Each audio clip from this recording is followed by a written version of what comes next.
प्राचीन भारत में आचार्य चाणक्य केवल एक महान शिक्षक ही नहीं, बल्कि राजनीति, कूटनीति और जीवन नीति के भी अद्भुत ज्ञाता थे। उनकी नीतियां आज भी इंसान को जीवन की कठिनाइयों से उबारने और सफलता दिलाने में मदद करती हैं। इस कहानी में हम एक पात्र अरुण के जीवन के माध्यम से चाणक्य की 5 महान नीतियों को समझेंगे। अरुण एक छोटे कस्बे का युवक था। परिवार की आर्थिक स्थिति कमजोर थी। पढ़ाई में होशियार होने के बावजूद आत्मविश्वास की कमी और परिस्थितियों से हार मान लेने की आदत उसके जीवन में अंधेरा फैलाए हुए थी। एक दिन वह उदास होकर पुस्तकालय में बैठा था, तभी उसकी नजर चाणक्य नीति नामक ग्रंथ पर पड़ी। उसने पुस्तक पढ़ना शुरू किया और धीरे धीरे चाणक्य की 5 महान नीतियां उसकी जिंदगी बदलने लगीं। पहली नीति, कठिन परिश्रम ही सफलता की कुंजी है। चाणक्य कहते हैं, मनुष्य को अपने कर्म पर विश्वास करना चाहिए। भाग्य तो परिश्रमी का ही साथ देता है। अरुण अक्सर सोचता था कि किस्मत उसके साथ नहीं है, इसलिए वह पीछे रह जाता है। लेकिन चाणक्य की इस नीति ने उसे हिला दिया। उसने तय किया कि अब वह बहाने नहीं बनाएगा, बल्कि कठिन परिश्रम करेगा। वह सुबह जल्दी उठने लगा, पढ़ाई और काम दोनों को संतुलित करने लगा। परिणामस्वरूप उसकी कक्षा में रैंक सुधरने लगी। उसने अनुभव किया कि वाकई भाग्य उन्हीं का साथ देता है जो परिश्रम करते हैं।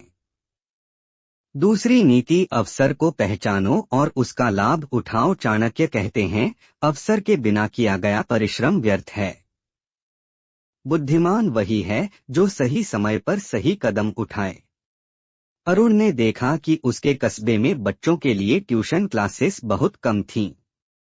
उसने सोचा कि क्यों न वह छोटे बच्चों को पढ़ाना शुरू करे। यह उसका पहला अवसर था, जिसे उसने तुरंत पकड़ लिया। धीरे धीरे उसकी पढ़ाई के साथ साथ उसकी ट्यूशन भी मशहूर हो गई। इस नीति ने उसे सिखाया कि केवल मेहनत ही नहीं, बल्कि सही मौके को पहचानकर उसका उपयोग करना भी सफलता का रहस्य है। तीसरी नीति, शत्रु को कभी हल्के में मत लो। चाणक्य कहते हैं, छोटे से छोटा शत्रु भी समय मिलने पर बड़ा नुकसान पहुंचा सकता है। अरुण की क्लास में कुछ छात्र उसे चिढ़ाते और उसकी ट्यूशन का मजाक उड़ाते थे। पहले वह उन्हें अनदेखा करता था, लेकिन जल्द ही उसने देखा कि वही लोग बच्चों को उसके पास आने से रोकने लगे। उसे चाणक्य की यह नीति याद आई। उसने तुरंत अपनी पढ़ाने की शैली और परिणामों में सुधार किया। बच्चों के अच्छे अंक देखकर अभिभावकों का विश्वास बढ़ा और मजाक उड़ाने वाले खुद चुप हो गए। अरुण ने समझ लिया कि विरोधियों को नजरअंदाज करने के बजाय अपनी ताकत बढ़ाना ही सही उपाय है। चौथी नीति, समय का सदुपयोग ही जीवन की असली पूंजी है। चाणक्य कहते हैं, समय से बढ़कर कोई धन नहीं। खोया हुआ धन वापस आ सकता है, लेकिन खोया हुआ समय कभी नहीं लौटता।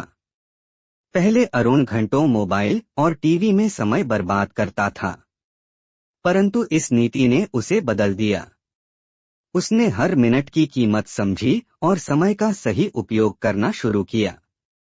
अब वह अपने दिन का समय निर्धारण करता, पढ़ाई, ट्यूशन, घर का काम और स्वयं के लिए थोड़ा विश्राम। धीरे धीरे उसकी उत्पादकता इतनी बढ़ गई कि वह न केवल अपनी पढ़ाई में अव्वल आया, बल्कि दूसरों के लिए प्रेरणा बन गया। पांचवी नीति, धैर्य और संयम से ही बड़ी जीत संभव है। चाणक्य कहते हैं, धैर्यवान व्यक्ति ही हर तूफान से पार पा सकता है। जल्दबाजी में लिया गया निर्णय हमेशा नुकसानदायक होता है। अरुण ने कई बार सोचा कि आर्थिक कठिनाई से हार मानकर नौकरी कर ले, लेकिन चाणक्य की इस नीति ने उसे रोक लिया। उसने धैर्य रखा, पढ़ाई जारी रखी और सही समय की प्रतीक्षा की। वर्षों बाद उसकी मेहनत रंग लाई। उसने प्रतियोगी परीक्षा उत्तीर्ण की और एक अधिकारी बन गया। अब वह न केवल अपने परिवार का सहारा बना, बल्कि समाज के गरीब बच्चों की मदद भी करने लगा। अरुण आज जब पीछे मुड़कर देखता है तो समझता है कि चाणक्य की 5 महान नीतियों ने उसका जीवन बदल दिया। 1. कठिन परिश्रम ही सफलता की कुंजी है। 2. अवसर को पहचानकर उसका लाभ उठाओ। 3. शत्रु को कभी हल्के में मत लो। 4. समय ही सबसे बड़ी पूंजी है। 5. धैर्य और संयम से बड़ी जीत मिलती है। इन सिद्धांतों ने उसे संघर्षरत युवक से सफल अधिकारी बना दिया। प्रेरणा यह कहानी हमें सिखाती है कि परिस्थितियां चाहे कैसी भी हों, यदि हम चाणक्य की नीतियों को जीवन में उतार लें तो असफलता को सफलता में बदलना निश्चित है। ऐसी और भी मोटिवेशनल स्टोरी के लिए चैनल को सब्सक्राइब एंड वीडियो को लाइक करें।